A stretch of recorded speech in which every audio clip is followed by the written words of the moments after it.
जंगल के एक छोटे से कोने में एक नन्ही सी चिड़िया रहती थी। वो बाकी सब चिड़ियों से अलग थी। उसकी आंखों में एक चमक थी, जैसे वो उस नीले आसमान के पार देख रही हो।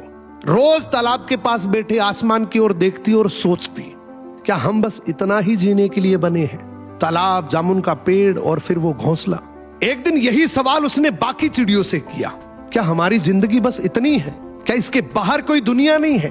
तो उस झुंड की सबसे बुजुर्ग चिड़िया बोली, देख बेटा, मानते हैं बाहर की दुनिया बहुत खूबसूरत है, ये जंजीरों का जीवन है, बाहर आजादी है, लेकिन ये आजादी हमारे जीवन के लिए बहुत महंगी है। बाहर शिकारी होते हैं, धूल भरी आंधियां होती है जो सिर्फ पंख ही नहीं, हौसले और सपने तोड़ देती है। पर इस छोटी सी चिड़िया का दिल नहीं डोला। इसने ठान लिया, जो डर के पीछे छुपा है शायद वही असली उड़ान है। अगली सुबह ये नन्ही सी चिड़िया अकेले उड़ चली उस अनजानी दिशा की ओर जहां उसके सपने रहते थे। रास्ते में आंधी आई, बारिश हुई, कुछ शिकारी भी दिखे, पर हर बार वो बच निकली, क्योंकि उसमें हिम्मत थी, सीखने की भूख थी और उड़ते रहने की जिद थी। कई दिन बाद एक बड़ी पहाड़ी की चोटी पर बैठकर उसने पहली बार सूरज को समुद्र में उतरते देखा। चमकते तालाब, खुला आसमान, ना कोई सीमा, ना कोई झुंड, जो उसने पहले कभी महसूस नहीं किया था।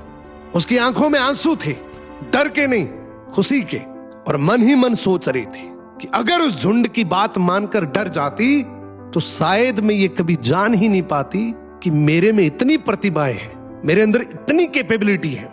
मैं कभी जान ही नहीं पाती कि बाहर की दुनिया इतनी सुंदर है। अक्सर हमारे साथ भी कुछ ऐसा ही होता है। हम कुछ नया बनने की चाहत तो रखते हैं, कुछ नया करने की, कुछ नया देखने की, लेकिन हमारा झुंड यानी कि हमारा समाज, परिवार, दोस्त हमें सुरक्षा के नाम पर रोकते हैं। ये रोक बुरी नहीं है, लेकिन अगर हम उड़ेंगे ही नहीं तो हमें पता कैसे लगेगा कि हम उड़ भी सकते हैं। जो डर से बाहर निकलता है वही अपनी जिंदगी बदलता है, और सिर्फ खुद की नहीं, जंजीरों से जकड़े उस पूरे परिवार की भी। क्या आपको कभी ऐसा लगा है कि आप कुछ और बन सकते थे, लेकिन किसी और के कहने पे आपने वो रास्ता ही बदल दिया?